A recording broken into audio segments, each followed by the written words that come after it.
یہ ہمارے جی ایک فوٹوگرافر ہے کلچر ٹورزم اتھارٹی میں عامر. یہ خاص بندے کی نظر ہوتی ہے کہ ایسی ہیریٹیج سائٹ کو ایسی مائنیوٹ ڈیٹیل کو آپ نوٹ کرتے ہیں. ہمارے عامر نے وہاں پہ کچھ ایسے نشانات دیکھے جو پری ہسٹورک ہیں, وچ مینز آج سے کم از کم 8-10 ہزار سال پہلے جو نشانات ہیں وہ پری ہسٹورک ٹائم کے. یہ لوور چترال کا علاقہ ہے, اور لوور چترال کا ایک ایسا علاقہ ہے کہ ہم نے وہاں پہ آلریڈی آرکیولوجیکل سروے کی ہے, جہاں پہ ہمیں تقریباً 280 کے قریب ایسے آثار قدیمہ کے سائٹس ملے جو 100 سال 200 سال یا 1000 سال پرانے تھے.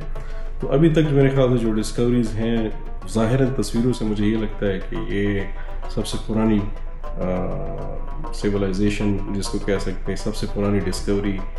اس کے بعد ہم کوشش کریں گے کہ اس مزید پوری ویلی کی پراپر آرکیولوجیکل سروے ڈاکومنٹیشن ہو تاکہ ہمیں اور بھی کچھ معلومات مل سکیں. اگر یہ راک کارونگز یہاں پہ موجود ہے, اس کا مطلب ہے یہاں پہ پرانے زمانے کے اور بھی آثار ہوں گے, کچھ اینشنٹ پاسز ہوں گے جو مختلف سینٹرل ایشیا ڈفرینٹ جگہوں کو کنیکٹ کرتی ہوں گی.